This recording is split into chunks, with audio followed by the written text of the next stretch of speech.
85% of Indian engineers are unemployable. 80% of graduates in India are unemployable. More than 50% of engineers in India will never get jobs. ఇలాంటి headlines చూసి అందరికి విరక్తి కలుగుతుంది ఇప్పటిదాకా. అది మరి ఎందుకు మేము డిగ్రీ చేయాలి, ఎందుకు మేము ఇంజనీరింగ్ చేయాలి? ఆకలి రాజ్యం సినిమాలో కమల్ హాసన్ గారు అప్పటి నుంచి చూస్తున్న అన్ఎంప్లాయ్మెంట్, నిరుద్యోగులం అన్న ఒక ట్యాగ్ అయితే ఇంకా పోవట్లేదు చాలామందికి. దీనికి చాలా కారణాలు ఉన్నాయి. టెక్నికల్ స్కిల్స్ సరిపోకపోవడం, కావాల్సినంత ఎడ్యుకేషన్ మార్కెట్కి తగ్గట్టుగా ఇవ్వలేకపోవడం, కాలేజీలో లెక్చరర్స్ బాగా లేకపోవడం, కాలేజీలో సరిగ్గా లేకపోవడం, వీటితో పాటుగా ఇంకొక important factor is soft skills లేకపోవడం, కమ్యూనికేషన్ స్కిల్స్ లేకపోవడం. దీని మీద పెద్దగా ఎవరు శ్రద్ధ వహించరు. స్కూల్స్లోనూ వహించరు, కాలేజ్లోనూ వహించరు. ఎందుకు? దాని గురించి మాట్లాడడం అంటే మనం ఏం చేయొచ్చు మన కమ్యూనికేషన్ స్కిల్స్ని ఇంప్రూవ్ చేసుకోవడానికి, దాని గురించి మాట్లాడుకుందాం in curious Kaushik. Because curiosity ఇక్కడ కాకపోతే ఇంకెక్కడ మొదలవుతుంది? This is the place. Let's get started. Welcome to curious Kaushik. And ఈ ఛానల్లో చేస్తున్న ఏమిట్రా అంటే అందరిలో మళ్ళీ ఆ క్యూరియాసిటీని తిరిగి సజీవం చేసే ప్రయత్నం అనమాట. ఒక 2 వీడియోస్ ఆల్రెడీ పెట్టేసాం మన ఛానల్లో. First one was about the basics of personal finance, second one is about basics of health, and ఈ third video is basics of communication skills. మీరు నన్ను క్వశ్చన్ అడగచ్చు, నువ్వు చెప్పేది మేమెందుకు వినాలి భయ్యా, నువ్వేం చేసావు అసలు కమ్యూనికేషన్ స్కిల్స్ గురించి చెప్పడానికి అని ఒక క్వశ్చన్ అడగచ్చు. నేను దీని మీద ఏమేమి డిగ్రీలు ఏమి చేయలేదు, డిప్లొమా ఏం చేయలేదు, దీని గురించి ఏవి చదువుకోలేదు, కానీ ఐ టాక్ ఫర్ లివింగ్. నా కమ్యూనికేషన్ స్కిల్సే నాకు అన్నం పడతాయి. నేను సరిగ్గా మాట్లాడితేనే నాకు ఉద్యోగం ఉంది. సో ఈ కమ్యూనికేషన్ స్కిల్స్ గురించి కొద్ది గొప్ప చెప్పే అర్హత నేను గత 5-6 సంవత్సరాలుగా క్రికెట్ కామెంటరీ చేస్తూ, స్పోర్ట్స్ కామెంటరీ చేస్తూ సంపాదించాలని నమ్ముతున్నా. That's my credentials as far as speaking about communication skills goes. And ఇక్కడ మనం ఇందాక చెప్పినట్టుగా ఈ ఎడ్యుకేషన్ సిస్టమ్ ఉన్న ఫ్లాస్ గురించి మాట్లాడట్లేదు. That's again a topic for some other day. We will talk about the basics of communication skills. మనం మన కమ్యూనికేషన్ స్కిల్స్ ఎలా ఇంప్రూవ్ చేసుకోవచ్చు, దీనికి మళ్ళీ ఒక చెప్తా అనుకోవచ్చు. అంటే మొదటి వీడియోస్ చూస్తే ఏంద్రా ప్రతిసారి కథ మొదలు పెడుతున్నాడు అనుకుంటారు, కానీ ఇదే మొదటిసారి అయితే ఆ మొదటి వీడియోస్ లింక్ పెడతా కింద డిస్క్రిప్షన్లో. కథ చెప్పడం నాకు చాలా ఇష్టం, మీకు వెంటనే ఇష్టం అయితే స్టే విత్ మీ. సో బేసిక్గా ఏమిట్రా అంటే చిన్నప్పుడు మా నాన్న ఒక అలవాటు చేశాడు. అదేంటంటే ఆయన చిన్నతనంలో తను అలవాటు చేసిన ఒక అలవాటు, వాళ్ళ తాతగారు తను చేసిన ఒక అలవాటు. ఏమిట్రా అంటే తనకి రోజు ఒక న్యూస్ పేపర్ ఇచ్చి చదవమని చెప్పేవారట. సరే, నేను కొంచెం చిన్నవాడుగా ఉన్నప్పుడు ఒక 5-6 సంవత్సరాలు చేసిన తర్వాత మా నాన్న ఏం చేశారంటే, వీడు మొత్తం పేపర్ చదవమంటే చదవలే, కానీ మనం ఏం చేద్దామంటే వీడికి స్పోర్ట్స్ అంటే ఎలాగో పిచ్చిందిగా, అంటే చిన్నప్పటి నుంచి ఉందిలే నా బెట్టి కాస్త నాకు పుట్టుకతో ఉందని మా నాన్నమ్మ అంటుంటారు. స్పోర్ట్స్ పేజ్ మాత్రం చదువు అని చెప్పేవారు. ఇంటికి హిందూ పేపర్ వచ్చేది. This again not a sponsored thing or anything. ఇంట్లో చిన్నప్పటి నుంచి ద హిందూ వచ్చేది. మా ఉద్దేశం అదే న్యూస్ పేపర్. తర్వాత వేరే పేపర్ వచ్చాయి, కానీ growing up that was only thing new Hindu. So Hindu paper ఇవ్వగానే లాస్ట్ పేజ్ ఓపెన్ చేస్తే స్పోర్ట్స్ అది మాత్రమే చదివేవాడిని. దీంతో నాకు తెలియకుండా జరిగాయి. ఏమిట్రా అంటే నాకు తెలియకుండానే నేను ఇంగ్లీష్ పదాలు కొత్తవి చాలా నేర్చేసుకున్నా. మన బ్రెయిన్ ఎంత షార్ప్ అంటే మనకి తెలియకపోయినా కూడా ఆ పదాలు ఇంప్రింట్ అయిపోతాయి బ్రెయిన్లో పదే చదివితే. అఫ్కోర్స్ కొంచెం క్యూరియాసిటీ ఉండాలి ఆ పదానికి అర్థమేంటో తెలుసుకోవడానికి. అక్కడ నేను మా నాన్న మాట్లాడుకొని ఇదే నాన్న అంటే నాకు టాస్క్ ఇచ్చేవారు. అరే నీకు తెలియదు కూడా అండర్లైన్ చేసుకోరా, నేను సాయంత్రం ఆఫీస్ రాయిస్తాను మనం మాట్లాడుకుందాం దీని గురించి. దీని గురించి మనం చిన్న చర్చా కార్యక్రమం పెట్టుకోవాలేవాళ్ళు. అలా కొన్ని వర్డ్స్ నాకు తెలియనివి మా నాన్న అడిగి తెలుసుకొని, లేదా నేనే డిక్షనరీ చూసి తెలుసుకొని, లేదా పొరపాటున స్కూల్కి వెళ్ళినప్పుడు ఇంగ్లీష్ టీచర్ కాస్త ఫ్రీగా దొరికితే ఆవిడ అడిగేసి మ్యామ్ కొంచెం చెప్తారా అని చెప్పేసి ఇలా నేర్చుకున్నా. అంటే ఆ క్యూరియాసిటీ అన్న బగ్ చిన్నప్పటి నుంచి అందరికీ చిన్నప్పుడు ఉంటుంది, కొంచెం పెద్దగా అయిపోతే ఆ క్యూరియాసిటీ తగ్గిపోతూ ఉంటుంది అనమాట. అందుకే ఈ ఛానల్. అర్థమవుతుందా? ఇంకొక చెప్తా. మళ్ళీ కొత్త కాన్సెప్టా? ఊపిరి పీల్చుకోవడంలో టైం ఇవ్వట్లేదురా. అమ్మ ఏం చేసింది తెలుసా, వీడికి అస్సలు దైవభక్తి లేదు, ఒక్క పూజ కూడా చేయట్లేదు. చిన్నప్పుడు ఏదో శుక్లాంబోదరం విష్ణు చెప్పేవంట, ఏం మానేసిన తర్వాత సార్ మమ్మీ చేసిందంటే ఒక 3rd, 4th క్లాస్ వచ్చిన తర్వాత, అరే నీకు హనుమంతుడు చాలా ఇష్టం కదా, ఎందుకు మరి చిన్నప్పటి నుంచి హనుమాన్ గారు చాలా ఇష్టం మనకి. ఇంటి మన లోపల లాగట్ ఉండేది అనమాట. ఆయనంటే మనం ఫుల్ పవర్ఫుల్ ఫీలింగ్ మనకి, బాల హనుమాన్ ఏవో ఉంటాయి కదా. అయితే అమ్మ ఏం చేసిందంటే హనుమాన్ చాలీసా చదవరా, నీకు కూడా బోర్డు బలం వస్తుంది. కానీ ఎలా చదవాలమ్మా, నీకు హిందీ వచ్చు కదరా, స్కూల్లో అయితే ఫస్ట్ లాంగ్వేజ్ కదా, హిందీలోనే వచ్చి చదువుకోని. అవునా అనుకొని తీసుకోవడం మొదలెట్టా. చదువుతూ ఒక ముక్క అర్థం కాదుగా మనకి. అది సంస్కృతంలో ఉంటుంది, మనకి అన్ని పదాలు అర్థం కావు, అన్ని పదాలు 90% పదాలు అర్థం కావు. ఎప్పుడేదో తర్వాత కొంచెం పెద్దగైన తర్వాత ఇంజనీరింగ్ అయిపోయిన తర్వాత ఇప్పుడు దాని గురించి గూగుల్లో రీసెర్చ్ చేసి తెలుసుకునే విషయాలు చాలా ఉన్నాయి. కానీ బట్ ముందర పెద్ద తెలిసిందేం లేదు. బట్ రోజు పొద్దు పెట్టుకొని చదివేవాడిని. చదివి ఏమైందంటే అది నాకు గుర్తుండిపోయింది మొత్తం. కంఠస్థం వచ్చేసింది నాకు హనుమాన్ చాలీసా మొత్తం అంతా కూడా. ఒక 9-10 సంవత్సరాల కుర్రాడికి అర్థం తెలియకుండా మొత్తం హనుమాన్ చాలీసా వచ్చేసిందంటే అది నా గొప్పతనం కాదు, అది హ్యూమన్ బ్రెయిన్ గొప్పతనం. అంటే you got so much of capacity in the brain that మనం ఒకటే విషయం పదే చేస్తే అది మన బ్రెయిన్ తెలిసిపోతుంది, అది అలవాటు అయిపోతుంది, అర్థం చేసుకుని అది జీర్ణించుకుంటుంది. ఇది కదా దీని నుంచి నేర్చుకునేది ఏమిటా అంటే ఫస్ట్ థింగ్స్ ఫస్ట్, మనం సరిగ్గా కమ్యూనికేట్ చేయాలి ఎవరితోనా అంటే మన కమ్యూనికేషన్ స్కిల్స్ బాగుండాలి. Especially speaking or writing for that matter. ఆ స్కిల్స్ బాగుండాలి అంటే మన దగ్గర కొన్ని వర్డ్స్ ఉండాలి. We to have a bank of words. ఇప్పుడు ఎఫ్డి వేసుకుంటూ పోయాం, ఇంట్రెస్ట్ వస్తూ పోయింది. అలాగే ఆ వర్డ్స్ కనుక మనం బ్రెయిన్ బ్యాంక్లో స్టోర్ చేసుకుంటే, ఆ శబ్దకోశం మన దగ్గర ఉంటే మనం ఎక్కడ కూడా మాటల కోసం తడబడం. అది ముఖ్యమైన విషయం అనమాట. చెప్పొచ్చేది అది అక్కడ స్టార్ట్ అవుతుంది అంతా కూడా. స్టోరీ అర్థమైంది కదా. ఇప్పుడు పాయింట్స్కి వెళ్దాం, చిన్నగా పాయింట్లు మాట్లాడుకుందాం. టాకింగ్కి కమ్యూనికేషన్కి తేడా ఉంది. ఇంకో ఎగ్జాంపుల్ ఇస్తా, కాదు నార్మల్ ఎగ్జాంపులే. టాకింగ్ ఏంటి తెలుసా, మన బెంగళూరులో చాలా ఎక్కువ ఉంటాయి వన్ వే స్ట్రీట్స్. జొయ్యని వెళ్ళిపోవచ్చు, ఎదురుకుండా వచ్చేవాడు లేడు, మందే రాజ్యం, వెళ్ళడమే, అటు బాగుండమే అంతే. నోవే ఉంటే వెళ్ళకూడదు, నోవే ఉంటే వెళ్ళకూడదు కానీ లేకపోతే వెళ్ళిపోవచ్చు, జొయ్యని జామ్ వెళ్ళిపోవచ్చు. అది టాకింగ్ వన్ వే.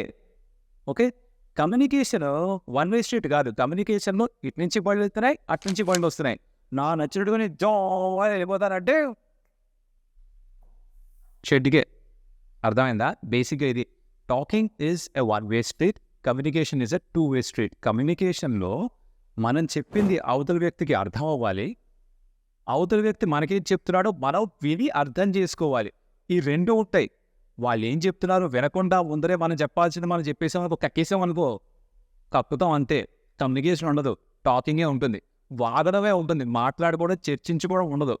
అది చెప్పొచ్చే విషయం అన్నమాట. So first things first, understand the difference between talking and communicating. Talking is a one-way street, communication is a two-way street. Once you realize that, communication becomes a little bit more easier. ఇందాక చెప్పిన కథలోకి వెళ్ళిపోతే రెండో point అది. ఇందాక ఏం చెప్పాను, మన దగ్గర శబ్దకోశం ఉండాలి. You need to have a bank of words. ఎలా వస్తుంది? పదే ఒక విషయాలైనా చదువుతుంటే, కొత్త విషయాలను చదువుతుంటే వస్తుంది. మీకు బుక్కులు చదివే అలవాటు ఉంటే బ్రిలియంట్. లేదంటారా, న్యూస్ పేపర్ బాసు. నేనైతే హిందూ చదివాను, మీరు ఏదో ఒక పేపర్ చదవండి. సరే, ఇప్పుడు పేపర్లు తెచ్చుకునే అంత ఇది లేదుగా. మా ఇంట్లో కూడా పేపర్ తెచ్చుకోవట్లేదు. ఇప్పుడు ఆన్లైన్ చదువుకోవచ్చు, బోల్డ్ ఆర్టికల్స్ ఉంటాయి. మొత్తం ఆర్టికల్ ఎవరు చదువుతాడు భయ్? అది డ్రైవర్ దగ్గర ఉంది. షార్ట్లో 60 words కూడా వచ్చేస్తాయిగా, అది చదువుకోవచ్చు. అది కూడా ఎవరు చదువుతాడు భయ? అటెండ్ చెప్తున్నాం పిలుచుకోగా. నీకు ఆఫీస్లో వెళ్తే లింక్డ్ఇన్లో బోల్డ్ ఆర్టికల్ ఉంటాయి. ఓ అరగంట చదవండి ఆర్టికల్స్. మీకు అర్థం లేకపోయినా సంబంధం లేకపోయినా ఊరికే చదవండి, భాష వస్తుందిగా. అది కావట్లేదు. ఇప్పుడు ఇంకా ఈజీ అయిపోయింది. అదేమిటంటే యూట్యూబ్ వీడియోస్ చూడొచ్చు, పాడ్కాస్ట్లు వినొచ్చు. వింటూ కూడా కొత్త వర్డ్స్ మనం విని వాటిని మనం జీర్ణించుకునే అవకాశం కూడా ఉంది. సో చదవాల్సిన పని కూడా లేదు. ఇప్పుడు పాతకాలంలో అంటే బుక్కులన్నీ చదవాల్సి వచ్చేది, మొత్తం అంతా బుక్ చదవాల్సి వచ్చేది. ఇప్పుడు బుక్ మొత్తం చదవక్కర్లే. అంటే మనం 5-6 గంటలు ఖర్చు పెట్టక్కర్లేదు చదవడానికి. అరగంటలో దాని గురించి ఎవరు చెప్పేస్తాడు మనకి, బుక్లో ఇది ఉందిరా బుజ్జ, ఇదిరా మ్యాటర్ అని. అది విన్నా సరిపోతుంది. దాంట్లోని పాయింట్స్ మన బ్రెయిన్లో ఉంటాయి, దాంట్లోని వర్డ్స్ మన బ్రెయిన్లో ఉంటాయి. అది పదే మళ్ళీ చదివితే ముద్రపడిపోతాయి. It's as simple as that. Reading if possible, or at least listening to content over and over again. Again, choose your content wisely. ఏది పడితే అది వింటే చెత్త బయటకు వస్తుంది. మనం ఏం వేస్తే లోపల అదే బయటకు వస్తుంది భయ్యా. దాట్ చాలా సింపుల్. బ్రెయిన్ కూడా చాలా సింపుల్. అది మనం కాంప్లికేటెడ్ అనుకుంటా కాంప్లెక్స్ చేస్తాం, కానీ మనం ఏమి ఇస్తే అదే బయటకు వస్తుంది అనమాట. So choose your inputs wisely and మీరు చక్కగా నేర్చుకొని అవుట్పుట్ కూడా అంతే బాగా వస్తుంది. ఇది రెండో పాయింట్ అమ్మా. దీని తర్వాత కమ్యూనికేషన్ క్లాసెస్ దగ్గరకు వెళ్తే మీరు ఆర్ ఈ వీడియోస్ చూసినా సరే, they talk about 7 C's of communication. 7 C's అంటే 7 సముద్రాలు. అది కాదు, 7 C, ABC, no C, 7 C's of communication. It's there on your screen right now. ఒక్కొక్కటి అన్నిటి గురించి చెప్పరావు, నేను దానిలో 2-3 మాత్రమే పిక్ చేస్తాను for the sake of this video. But the 7 C's of communication or these: clear, concise, concrete, correct, coherent, complete and courteous. ఇవి 7 C's of communication. మీరు గూగుల్లో 3 C's అని కొడితే ఈ 7 నుంచి 3 ఇస్తాడు, 4 C's అని కొడితే ఈ 7 నుంచి 4 ఇస్తారు, 5 C's అని కొడితే ఈ 7 నుంచి 5 వస్తాయి.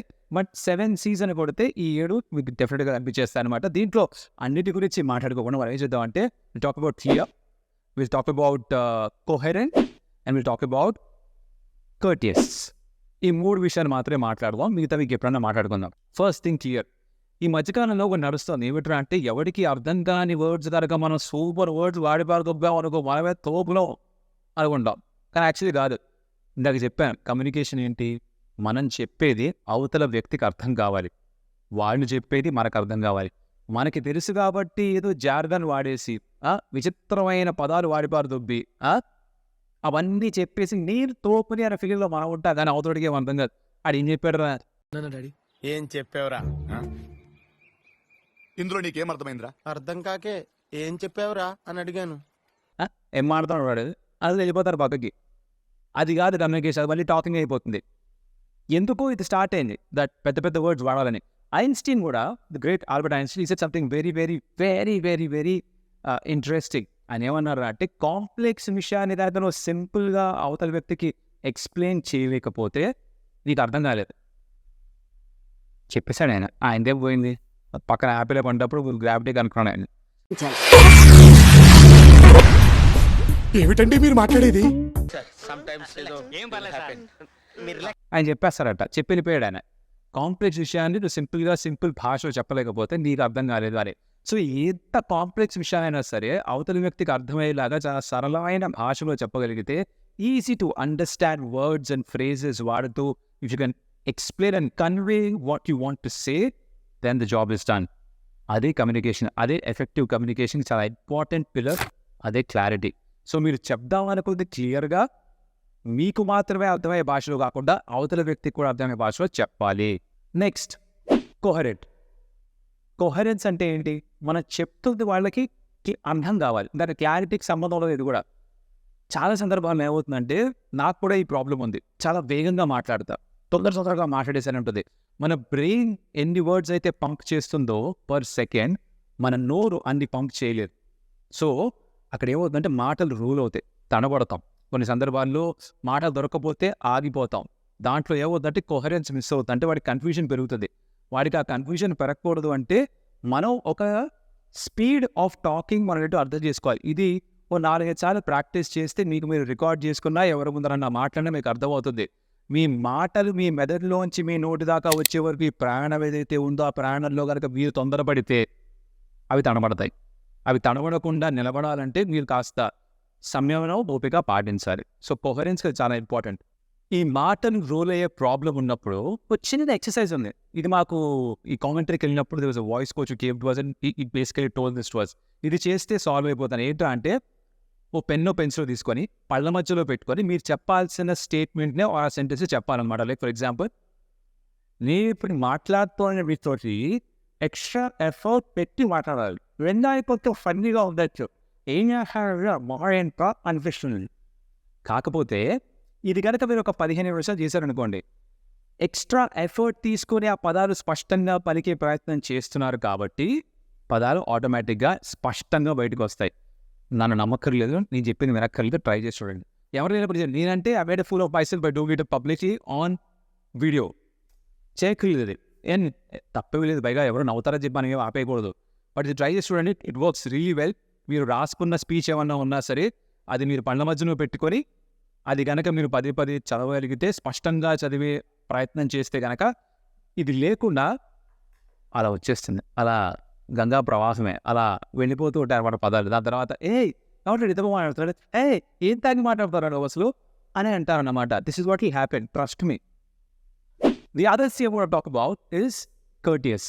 అంటే మనం ఒక విషయం చెప్పడం మాత్రమే కాదు, ఎలా చెప్పామో కూడా ఇంపార్టెంట్. ఓకే, ఇది చాలా టిపికల్గా అందరికి అర్థం కావాలంటే, ఇప్పుడు ఒక గర్ల్ ఫ్రెండ్ బాయ్ ఫ్రెండ్ మాట్లాడుకున్నారు అనుకో, ఫర్ ఎగ్జాంపుల్, ఎవరో ఒకళ్ళు దాంట్లో చెప్పిన మ్యాటర్ యాక్చువల్లీ కరెక్టే కానీ గట్టిగా చెప్పేశాను అనుకో, మ్యాటర్ అంతా కూడా ఫోకస్ షిఫ్ట్ అయిపోయేది ఆ టోన్ మీదకి. ఎందుకు అరుస్తున్నావు అంటారు కానీ ఏం చెప్పామో వినరు. సో అవతల వాళ్ళకి ఏదన్నా చెప్పే ప్రయత్నం చేస్తున్నప్పుడు కొంచెం కర్టియస్గా వాళ్ళకి కాస్త మర్యాదిస్తూ కనుక చెప్పామంటే వాళ్ళు మనం చెప్పే మాట వింటారు. ఎందుకంటే మనం మనసులో ఎమోషనల్ బీయింగ్స్ కదా, ఎమోషన్ డామినేట్ చేస్తుంది మనని. సో మనం ఏ స్టేట్ ఆఫ్ ఎమోషన్లో ఉన్నామో దాన్ని బట్టి మనం వస్తున్న మెసేజ్ ఎలా రిసీవ్ చేసుకుంటాం, అది ఇవ్వాల్సిన మెసేజ్ ఎలా ఇస్తున్నాం అన్నది డిసైడ్ అయిపోతుంది. మన కోపంలో ఉంటే చాలా కోపంగా, చాలా క్రూరంగా, చాలా గట్టిగా కొట్టేటట్టు మాట్లాడతాం. చాలా కోపంగా ఉన్నాం అనుకోండి, అవతల వాడు చాలా శాంతంగా మాట్లాడుతున్నా కూడా వాడు మనం తిడుతున్నట్టే అనిపిస్తుంది. అందుకని కుదిరినంత వరకు మాట్లాడుతున్నప్పుడు ఆ కర్టియస్ ఫ్రేమ్ ఆఫ్ మైండ్లో ఉంటే కనుక, అవతల వాడికి కాస్త మర్యాద చూపిస్తూ మాట్లాడదాం అనుకుంటే కనుక పనులు సాల్వ్ అయిపోతాయి, చాలా గొడవలు సాల్వ్ అయిపోతాయి. అమ్మాయిలు మీకు కూడా అమ్మ ఈసారి గొడవ అయింది అనుకో, బెస్ట్ థింగ్ ఏం చేస్తే కాసేపు ఒకతో మాడుకోకండి, కొంచెం పక్కనే ఎవరి స్పేస్ అది తీసుకోండి, తర్వాత నెమ్మదిగా వెనక్కి రావచ్చు. కొంచెం చల్లబడిన తర్వాత వెనక్కి వచ్చి మాడుకోవచ్చు అనమాట. అప్పటికప్పుడు మాడేసుకొని అర్జెంటుగా ఇదేమైనా ఇండియా పాకిస్తాన్ జమ్మూ కాశ్మీర్ ఇష్యూగా సాల్వ్ చేయడానికి అదే అవ్వలేదు ఇప్పటిదాకా. మనం కొట్టేసుకొని చేసేది ఏం లేదు, చిన్నగా పక్కన మాడుకొని రావచ్చు. సరే, ఎందుకో చెప్పాలనిపించింది for boys and girls who are going through fights. If you are going through fight, you can let me know in the comment. We can talk about it and trying to come to a solution. You'll get people who will give you suggestions on what to do, what not to do. You can do that. Okay? So, idama sagati. I just wanted to touch upon the basics of communication. Ivanni chinna steps are the first steps that you can take to get started. దీని మీద ఇంకా deep discussions చేద్దాం. Will take ఒక్కొక్క point తీసుకున్న ఒక topic తీసుకొని మాట్లాడదాం. Like public speaking ఎలా చేయాలి, how do prepare for a speech, material లేకుండా ఎలా మాట్లాడాలి, ఎలా దానికోసం హోంవర్క్ చేయాలి, అనర్గళంగా మాట్లాడాలంటే ఏం చేయాలి, ఇలాంటి టాపిక్స్ చాలా ఉన్నాయి. వాటి గురించి మనం సెపరేట్గా వేరే వీడియోస్లో మాట్లాడుకుందాం. సో అవన్నీ కూడా మీ దగ్గరికి రావాలి, నేను చేసిన మీకు తెలియాలంటే మీరు చేయాల్సిన కూడా సబ్స్క్రైబ్ తీసుకొని పెట్టుకోవాలి. And the videos will come to you. That's all you have to do. And ఎక్కడైనా వీడియో నచ్చుంటే కనుక at any point of time you thought I added some value, ఇదైతే మనకి స్కూల్లో కాలేజ్లో చెప్పలేదురా, మనకి ఎక్కడ ఆఫీస్లో కూడా చెప్పలేదురా, కానీ కౌశిక్ భయ్య చెప్పింది ఏదో బాగానే ఉంది, క్యూరియాసిటీ మళ్ళీ ఈ రేపే ప్రయత్నం చేస్తున్నాడు, ఇది కూడా బాగానే ఉంది అనిపిస్తే show some love. That's all we ask for. Hit like button because అది had this channel grow algorithm ఆటోమేటిక్గా చాలా మందికి వీడియో చూపిస్తుంది. అండ్ కొత్తగా చూస్తున్న వాళ్ళు if like what we're doing consider subscribe the channel. మళ్ళీ కలుస్తా. అప్పటిదాకా stay curious, stay alive. I'll see you in the next video.